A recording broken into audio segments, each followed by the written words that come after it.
Assalamu alaikum, guys. Welcome back to the Fair Income podcast. Today, obviously, we wish we had better circumstances, but we had the pleasure of having the team at ICV on, Sister Sarah Baarini and Brother Adel Salman, who's the president of the ICV. They're the peak body that pretty much represents the Muslim community in Victoria. We just spoke a little bit about how the peak body deals with situations such as the current situation in Palestine, how they advocate for us as Muslims within the community, just speaking about strategies and the overall effect of it on their relations with other faith peak bodies and much more. But don't forget to like, comment and subscribe. Free Palestine. We need to always discuss the broader context, because if you get involved in the details, and mind you, I believe that it was definitely Israel that bombed that hospital. And there is debate, but we won't necessarily go into that now. But even just having that debate ignores that broader context. And that is the ongoing occupation, dehumanization. Challenge for people to consider. If the Palestinians had blockaded Israel for 16 years, not allowing anything to come in and out unless they approved it, completely controlling their airspace, what would have been Israel's reaction? Fair Income. Welcome back to the Fair Income podcast. Today we have two very special guests, both representing the Islamic Council of Victoria, which is the ICV, as some know. That's the peak body that represents the Muslim community within Metropolitan Melbourne and Metropolitan Victoria. Welcome, Brother Adel Salman, who's the president. Jazakumullah khair. And Sister Sarah Baarini, who's on the board. Is that correct? Yes, that's okay, right. Perfect, inshallah. Welcome, guys. Thank you for taking the time to join us. So, first of all, I don't want to jump into the questions too quickly, but I think it's necessary given the moment and the situation. Obviously, we'll have a conversation another day. It's more specifically to do with what ICV does for the community as a whole. You might mention it in the answers, but I think one thing that everybody's wondering is how does a peak body rep the Muslim community, or how do you guys respond to the current situation in Palestine? I think I might start off, then you can add Sarah, inshallah. So I think what people need to know is that the ICV, we provide a range of services to the community, welfare services, chaplaincy services, leadership programs, women's programs, youth programs, across the whole spectrum. And we provide advocacy. And that's probably the most important part of the work that the ICV does, because we are a peak body. And within the advocacy stream, Palestine has been a top priority issue of advocacy for many, many, many years. In fact, the ICV has always been very strong advocating for Palestine, not just in the last 10 days, but this is going on years. And we know that amongst the Muslim community, from whatever background, this issue of Palestine is so dear to the heart of so many people. And in fact, I would take it across all of Australia. And in fact, I would take it even further. I would say across the whole world. And I've even said in media interviews that I've had in the last few days, if there's one issue that unites the hearts of 2 billion Muslims around the world, 2 billion Muslims around, 1 in 4 walking this earth, is Palestine, which is quite extraordinary that one issue could unite all Muslims in that way. So the ICV, we've done many, many things in relation to advocacy for Palestine. We've organised forums, organised seminars. We've written countless media releases and media statements. I mean, you can count them. I don't know how many in the last few years. And we've participated in protests and helped organise protests. And at the moment, we're finalising a position statement on Palestine, which is really going to formalise the ICV's view on the issue of Palestine, from a perspective of the historical context, the current situation, and what we believe should be the actions taken by the Muslim community, by Australian society, by the government, by media, etc. So it's going to be quite a comprehensive statement, and that will guide the work that we do thereafter, inshallah, in relation to advocating for Palestine. Definitely. Yeah, I think we've also done a lot of work trying to mobilise the Muslim community to speak a bit more clearly and confidently about the issues that are affecting them including Palestine. Most recently, we held a youth parliament program at the beginning of the year, which was specifically focused on trying to educate the Muslim community and Muslim youth specifically about how they can vocalize issues that are important to them and advocate on behalf of the Muslim community. So we hope that kind of, the posts that we're putting out there and the skills that we're trying to impart onto Muslim youth are helping with, trying to advocate at present. Definitely. I understand completely the importance of people's voice and their concerns being heard. But the next question, I think, would be, like, how impactful is that really on lawmakers and politicians? Like, how much impact can it have in this situation specifically? Well, I don't think you can give a black and white answer in that regard. One thing is clear: politicians cannot ignore mass protests.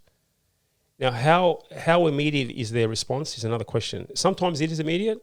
Sometimes it takes a long time. But politicians, government officials, the Prime Minister, Premier, they cannot ignore mass protests. When you see thousands of people on the streets calling for a particular issue, that just can't be ignored. I think because people have asked, what's the value in protesting? Does it actually achieve anything? Shouldn't we use our energies in other ways? And for me, it's not either or, it's and. Protesting is one element of advocacy. Vocalising our voice can be through protests, it could be through letter write campaigns, it could be through media, it could be through meetings with government and MPs and ministers. But definitely protest is important. And it gives the Muslim community a chance to vocalise in a physical way, because people want to feel like they're doing something. I mean, Palestine is so far away.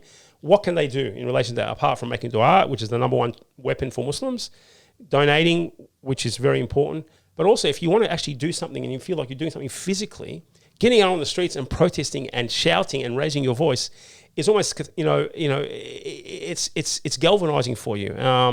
So I think it also has, an emotional and mental health benefit to be able to do that as well. So, yeah. Yeah.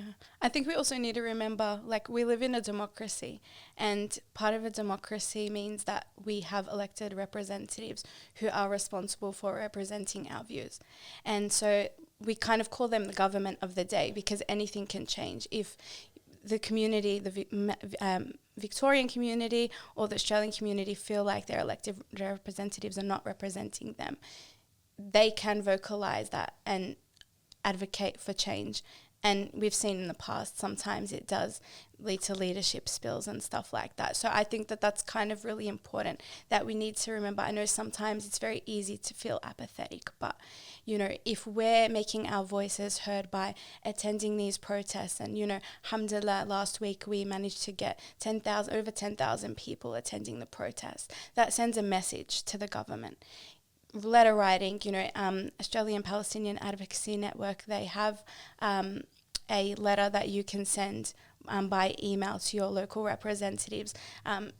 You can make your voice heard. I received a response from one of my local members. So do you know what I'm saying? Kind of just whether we're seeing the change or not, that's one thing, but making your voice heard is the first step. And I think if we as a community, Victorian, Muslim, Australian community, stand together, each of us do our bit to make our voices heard, inshallah we'll see some sort of change. Definitely. And the one thing that, subhanAllah, surprised me was how swift and how quick our Prime Minister, Anthony Albanese, was in condemning the atrocities, I'll say atrocities, that happened obviously on October 7th, which they continuously remind me of. I can't forget the date now, subhanAllah.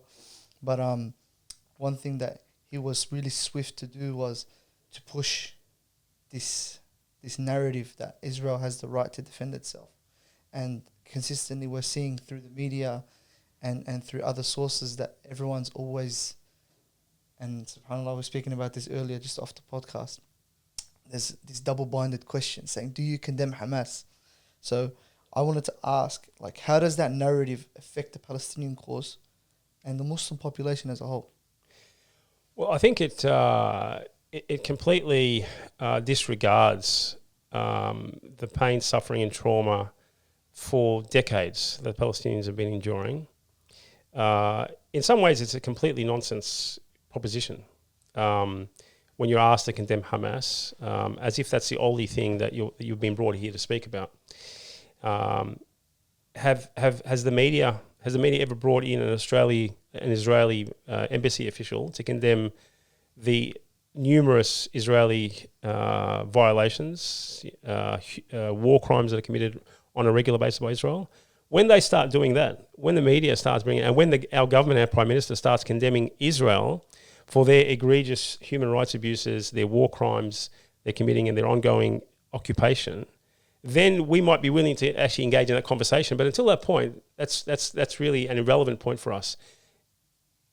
In relation to the events on October 7th, we must distinguish, and your listeners need to distinguish between two things. One is legitimate resistance actions. It is 100% legitimate for Palestinians, whether they're aligned to Hamas or otherwise, to resist the occupation, to break the siege. Let's all remember that Gaza has been blockaded for 15 plus years. They have no control, the Palestinians have no control of their borders. What's let in and goes out is completely at the mercy and at the discretion, at the approval of the Israeli authorities. And on both sides, and it saddens me to say, being of Egyptian background, that the Egyptian government is also complicit in this siege of Gaza. So the Palestinians have a right to resist that, to break the blockade. And moreover, they have a right to resist occupation. If in the course of doing that, innocent people are targeted and killed, then we obviously don't support that. Clearly, we don't support that. As Muslims, we cannot support the killing of innocent people. That's completely against our deen. So it's almost insulting when a Muslim is asked, do you condemn the killing of innocents? Because anyone that knows a tiny bit about Islam knows that Islam absolutely condemns the killing of innocents, and we know the value of one human life and what the consequence of taking one human life is. So, but you cannot condemn legitimate resistance, and that's really the message that we need to get across to our politicians, to the media, and to people in general is you must distinguish between legitimate resistance against occupation and blockade and actions that result or the targeting of innocent civilians. So for me, it's quite clear. Politicians and the media are very clever at blurring the lines. And it's very easy to say, we condemn Hamas for what's happened on October the 7th, and that's it, and they stop.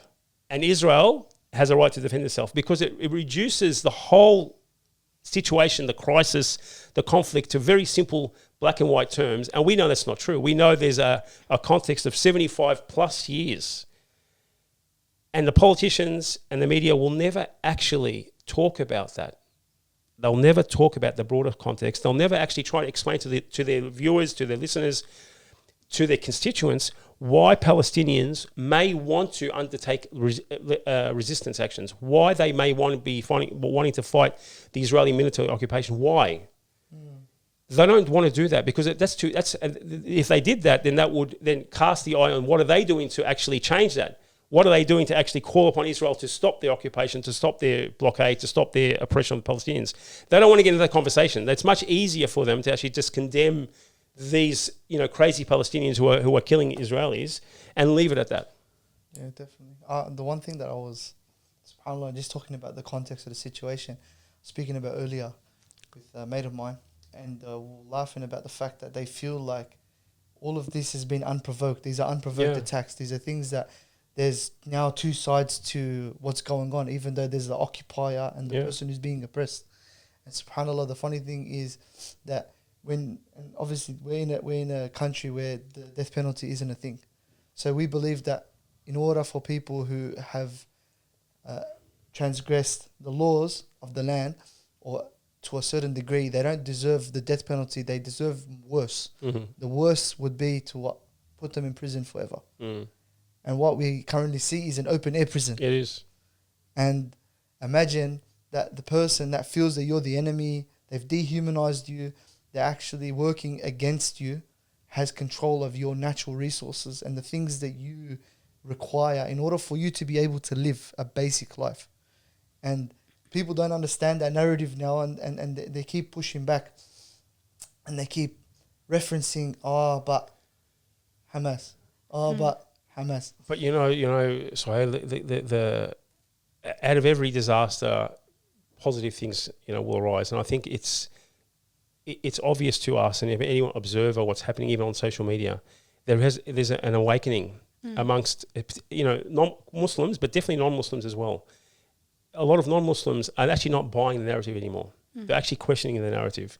And they're actually pointing to what you've just said.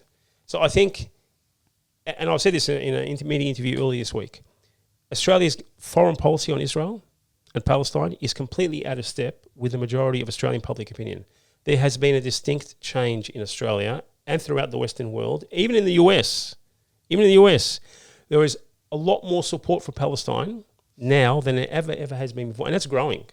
That support is growing because people are just saying, well, this is ridiculous.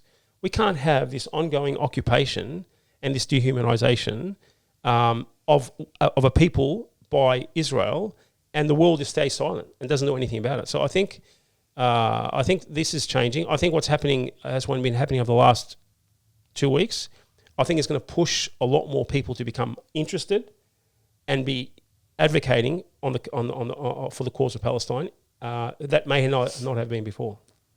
Yeah, I think we need to credit social media for that. Yeah. I think the ability for us to kind of see what's happening on the ground unfiltered makes a world of a difference. I think people sharing things on their social media platforms, even though we might have, 100 followers, still you're sending a message to 100 followers who are in turn sending a message to their 100 followers. And I think that makes a difference. Even if one person gets the message, if one person understands that what's taking place in Palestine right now is a genocide, that's one person more who knows the truth and one person more who can advocate and call for the government to actually do the right thing here. So I think that's kind of the important shift, even in terms of like attending the rallies and stuff. I think in the past, I've noticed less people who might be walking, going about their day. In the past, they would just continue walking. Now, you kind of observe people in the background will stop and actually listen to the speeches and read the signs and even take photos and try to understand.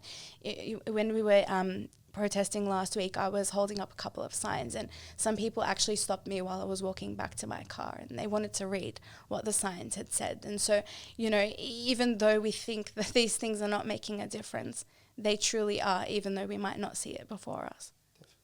SubhanAllah, that's what broadcasted genocide would do, huh? We're basically seeing it firsthand, even though you have lawmakers and politicians telling us otherwise.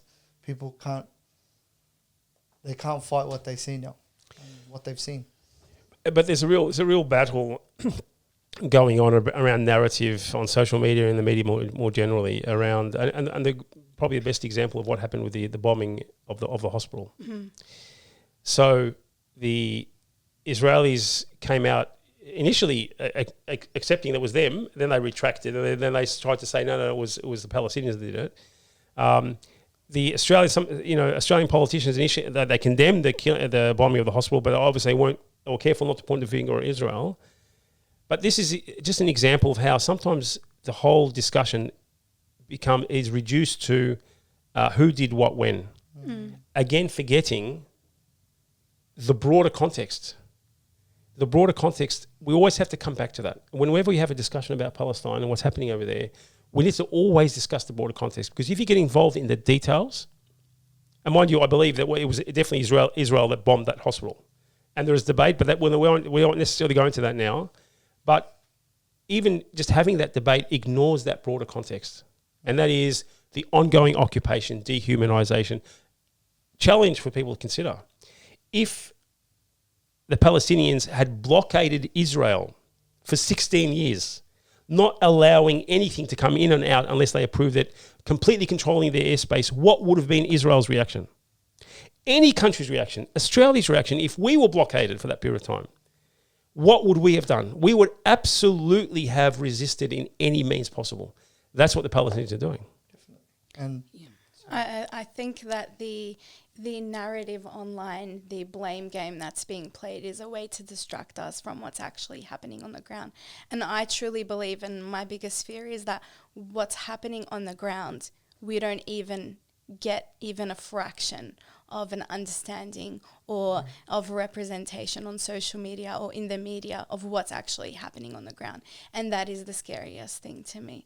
I think we need to really open our eyes and speak about the context. Like Adel was saying, 75 years of atrocity of human rights abuses. At the end of the day, this is a human rights issue. It's not about a religion or countries or, ethnic backgrounds, Arabs against, Jewish people. It's not about that. It's not about any of those things. This is about human rights. And I think that's what everybody needs to remember. Definitely. And I remember at a time, if we learn from history, which is what we basically tell history to learn from it. And subhanAllah, we speak about the struggle of the South Africans and the apartheid that they went through. We noticed that, I read somewhere that Nelson Mandela was on the terrorist watch list until 2008. Yeah. Mm-hmm. Yeah. And Very now recent. he's hailed as a hero. Yeah, a global hero. Mm-hmm. And we're talking about the same resistance. Yeah. And they even, the people of South Africa, have identified that it's the exact same issue, if not worse. Those who fail to learn from history are doomed to repeat it. I think that's what we forget. It's easy to kind of say, oh, we'll never do this again. But the cycle of history, if it shows us anything, is that we always say that we'll never do this again and these atrocities will never occur again. But then they do. And, world leaders kind of allow it to happen and they turn a blind eye each and every time. I think enough is enough. You see the recycling of narratives also. Yeah. You see the recycling of narratives and from all of the previous wars, especially the ones that have to do with Islamic or Arab nations. SubhanAllah, they continue to do the same thing. There's an enemy, there's a boogeyman. Absolutely. They are terrorists. Absolutely. And we need to eradicate the terrorists. As if you can eradicate a people's aspirations for self-determination. How could anyone think that is actually ever possible? You might kill so many Palestinians, which is what's happening, but you can never kill that aspiration and that yearning for their own homeland, their self-determination, a life that's free from occupation. You can't kill that. So the Israelis, their logic is completely flawed and it's self-defeating. They are very strong militarily. I mean, we all know that Israel is a very strong military and has enormous capabilities, defense, military-wise, but also intelligence-wise. But they can be defeated. They can be defeated. No one ever thought that the South African regime will be defeated. It was defeated. Tyrannies around the world fall. And Allah subhanahu wa ta'ala, that is Allah subhanahu wa ta'ala's wisdom, that, nations rise and nations fall. What's happening now in Palestine, it will have an end. And what Muslims need to do, and what it's an obligation on Muslims and all people of goodwill, Muslims, Christians, people of no faith, is to actually stand with the Palestinians at this time to make sure that their suffering and their yearnings and their aspirations are front of mind and are not forgotten. We need to stand with them. And us protesting, you asked me a question before about protesting. One of the benefits of protesting is that the Palestinians in Palestine and Gaza who are under siege and being bombed, they feel that people are standing with them because they know about these protests. They hear about these protests. That's a wonderful thing about mass communication these days. Instantaneously, they know that the 10,000 people in Melbourne were protesting, supporting Palestinians. That definitely gives them some sense that they're not alone. And I think we need to absolutely make it clear to the Palestinians that you are not alone. We are fighting with you. We're going to try and do whatever we can to support you. And we're not going to do it for the short term. And this is something that we all need to be mindful of. Every couple of years, Israel attacks Gaza, bombs Gaza, kills a huge number of Palestinians. We all rise up, and then it dies away until the next one, and then the next one, and then the next one. Meanwhile, the atrocities, the human rights abuses, the occupation continues. I mean, even in the West Bank, on a daily basis, Palestinians are being killed for no reason. We need to maintain the rage, if I use that term. We need to maintain the rage. We can't just go from attack to attack. So I'm hoping that there's a change now. I feel like there's a subtle change in the I guess the attitude of people saying, actually, we're not just going to protest every time Israel attacks. We're going to continue to fight for Palestinian freedom and self-determination. And I hope that happens. I hope people do remain committed to the cause until Palestine does receive, or the Palestinians receive the justice they deserve.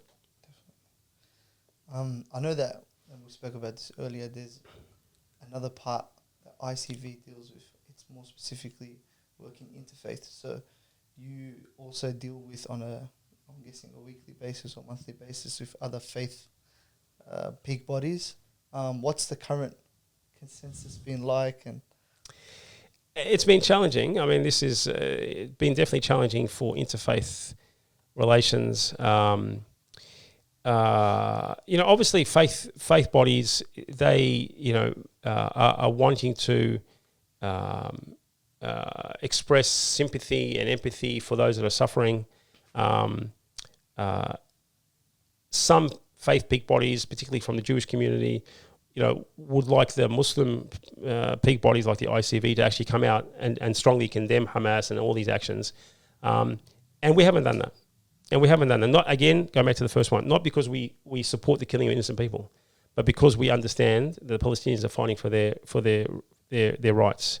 But there's no question that it's created a little bit of a strain, particularly between some of the Jewish peak bodies and Muslim peak bodies, because we haven't come out there and completely condemned Hamas and almost ignored the reality of the situation. So we won't do that. Amongst some of the other faith bodies, like the Christian faith bodies, I think they're taking a careful approach. They know how passionate the opposing viewpoints are, and they don't want to offend either party. Some, in private conversations, some Christian faith leaders have expressed really strong solidarity with Palestinians, but they won't come out and do that publicly because they're concerned about the backlash. And unfortunately, there will be a backlash if you are seen to be supporting Palestine or Palestinians in any way at this time. You're almost seen as being anti-Semitic. And as Sierra said before, this is not about hatred for Jews. I mean, all Muslims know the reality. When the Jews were being persecuted and killed, and pogroms and genocides against Jewish people in Europe, where did the Jews flee to? They fled to Muslim lands. They were protected in Muslim lands. We know that Muslims don't have this hatred for Jews. The issues we have with Jews are those Jews who are Zionists because of the creation of the State of Israel. If Israel was not created on the backs or on the heads of our Palestinian brothers and sisters, we wouldn't have those issues. If you look at the core issue in the Middle East, it has always been about Palestine. And regardless of attempts by Arab countries and Arab leaders to ignore that and start making, establish relations with Israel, they're completely out of step with their population, because you look at the Arab masses, if I'll use that terminology, they are 100% supporting the Palestinians. But because the Arab countries are repressive and dictatorships, they can't, their ability to express that is very limited. Thankfully, here in Australia, as Sarah said, we are able to express ourselves, and so we should absolutely maximise that. And we know that the creation of the State of Israel is based off of dispossession. Yes. And what people aren't clocking right now, and this is what's obviously racking the brains of everybody has at least an ounce of common sense. Like, imagine I tell you that my life started after I took something away from you. Yeah. Like, my life began from taking something away from you. Yeah. Like, it's just unbelievable. And interesting, I just want to add to the answer I gave before. Many Jews are against what Israel is doing. Mm-hmm. And this is just further proof that this is not a religious issue. Many Jews are the strongest supporters of Palestine and the strongest critics of Israel. They're Jews. And they're on the front line calling for the creation of a Palestinian state, calling for an end to Israeli occupation. It was never about religion. Never, ever about religion. And it was never, ever about hatred of Jews. It is all about the rights of the Palestinians to their homeland, the oppression of the Palestinians and the occupation, and the theft of Palestine, the land of the Palestinians and the homes and the businesses of the Palestinians by the Zionist forces. That's what it's about. It's very simple. And subhanAllah, I was actually listening to one of the things that Joe Biden has said in the past, and he also reiterates it now, that Israel is the best investment for the United States. And if there wasn't an Israel, America would have to create an Israel in order to protect its interests in the region. Yeah, that's, yes. I mean, I think there's a lot of There's a lot of politics and a lot of merit to that argument. It's pretty black and white to me. Yeah, like that. This is not a faith issue. This is obviously an issue of politics. It's a completely political issue. And I think for us here in Australia, we have a government that has traditionally been almost unquestioning supporters of Israel, of both persuasions, both Labor and Liberal National, strong supporters of Israel. Now that was probably back, years ago, was probably a reflection of the general Australian public opinion, but things have changed, as I said before. My view is that, and this is based upon some surveys that have been done, the majority of Australians now have empathy for Palestine and the Palestinians and would support the creation of a Palestinian state and would support holding Israel to account for the occupation. The Australian government, like the French government, like the German government, like the British government, they're out of step. So it could become a political consideration, and we need to make our political representatives understand that by you so openly supporting Israel and disregarding Palestinians, there's going to be an electoral consequence of that. We need to understand that. It's such an important issue that we won't forget. We won't forget that you have gone and allied Australia so closely with Israel unquestioningly. There's got to be a consequence of that. Because politicians, they understand what's the language they trade in, what's the currency they trade in, votes. We need to understand how it's actually going to hurt them electorally. This unquestioning support of Israel, this unreasonable, biased support of Israel, is going to actually cost them. And forget about all of the Australia's human rights obligations and international, obligations, and us being an upstanding member of the global community. Put all that aside. Electorally, we need to understand it actually could cost you votes, and that's a currency they understand. Definitely. So, but I'm just thinking about this from their perspective. Like, if the masses, we're what, 1% of the population here in Australia? About 3%. 3% of the population here in Australia. I would love to know what the population of the masses are on the fence, who can be swayed, who genuinely care for the Palestinian cause, and then, because that would be, I'm pretty sure, the telling story of whether or not these politicians are swayed and actually start to give on the cause. Because as you've seen, subhanAllah, there's no... Well, I mean, it makes a difference. In there are some seats in Australia that are, quite marginal. There are some seats that actually have very large Muslim minorities. It's in those seats, I think, where our voices can be magnified. But I think more broadly, as I said before, majority of our view, and it's not just my view, that majority of Australians are now supporting Palestine, or at least to some form, so in some way. How do we make this an electoral issue? How can we make this an electoral issue? That's going to be the challenge for us. I think what we need to remember is it's not just Muslims or Arabs that stand with the Palestinian people. Like Adel was saying, members of the Christian faith, members of the Jewish community, they stand with the Palestinian people. The atheists stand with the Palestinian people. It is a human rights issue. So at the end of the day, it's not just because it's happening to Muslim people or to Arab people that we are outraged. We are outraged because it is human rights abuses that are taking place right before our eyes that the international community, including the Australian government, are choosing to ignore. So I think it's just a matter of, refocusing our efforts as a Australian community and a global community to make sure that we're making our voices heard. Definitely. This is probably a very open-ended question, but I'm going to ask it nonetheless, inshallah. What's the strategy for all of us moving forward? Look, I think in many things. So I'll say some, and no doubt Sarah will add to that. I think the number one thing for Muslims and your listeners to do is become educated and aware. Be educated about the history of Palestine. Actually know, because when you talking to people, you need to make sure that you have enough solid enough understanding of it, so you're actually able to engage in discussion and debate. Second thing is actually speak to your friends and colleagues at work or university student colleagues or even at schools, speak to them about Palestine, but make sure you have knowledge of what's going on. That's number one. Number two, clearly, as Muslims, we know that the number one weapon of a Muslim is dua. Increase your dua. Always have Palestine in your dua, inshallah. Number three, donate, but donate to credible charities. That's really important, not just donating to anybody. Make sure you're donating, and there are a number of credible charities. Alhamdulillah, we're blessed. We have a good selection of charities, many of them with people on the ground in the occupied territories. So select those, donate generously. Number four, become politically active. Write letters to your MPs, write letters to your ministers.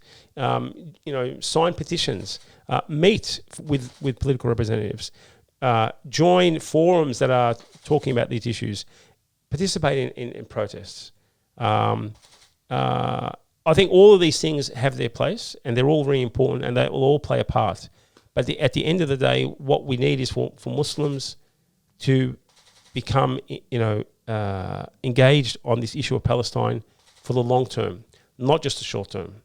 And what we've seen in the past, as I've said before, we've seen in the past is that people get really fired up and passionate, and then it dies down until the next atrocity and the next atrocity. No. We want that to change. We want Muslims to actually be engaged continuously, because there's a real opportunity now to actually change Australia's position on Israel and Palestine. We need to harness that now. And the way to do it is sustain advocacy. And politicians need to understand that this is not an issue that's going to go away. It is top of mind. And in fact, one question that we discussed off air is, or one point that was discussed off air is how is this issue of Palestine brought together Muslim organisations?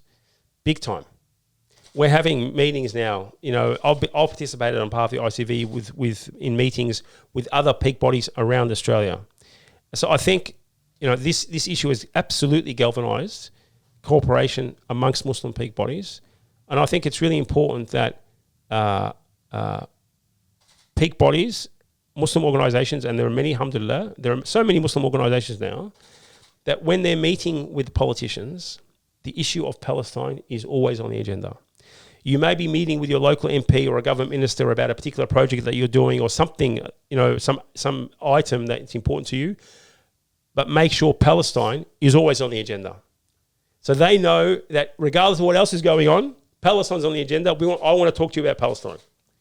In that way, we make it clear that this is not an issue that's going to go away. This is an issue that's going to remain, and we expect to see us change in Australia's policy. Yeah, I think Adel covered most of the points. I think just an overall thing is to remember to keep it in the conversation. I think post on social media, speak about it with your friends, keep advocating. I think that's kind of the only advice that I probably have, making sure that it stays present. I think, like Adel said, we kind of get into this trap and cycle of, this hospital was bombed this week, or this block of land, got taken over, and then, we protest about it once, and then it's out of the conversation until the next time. I think we have to remember that the human rights abuses are taking place on a daily basis, and so that means we need to keep shedding light on them on a daily basis as well. Definitely. And as we all know, strength in numbers is the most important thing. So if we all move in one direction, inshallah, there will be a larger impact. From what I understand, both in the legal aspect of things, or with the lawmakers and politically, and then beyond that as well, showing support also gives that solidarity or that feeling to the brothers and sisters in Palestine. It does. We're not forgetting them. Absolutely, and we know that they hear us, because we've been told. We've been told that they know that we are supporting them. We know that we're protesting. That gives them some comfort, and the Palestinian people, they need to feel that they're not alone. It'd be the worst thing for them to feel that they've been abandoned, because they have been abandoned, unfortunately. And anyone knows about the political reality over the last 75 years. Palestinian cause has been abandoned by Arab nations and Arab governments. Not the people, the governments have abandoned Palestine shamefully. Shamefully, Arab governments have abandoned Palestine. It is a source of deep shame and humiliation for the Arab world that they have abandoned it, Palestine, and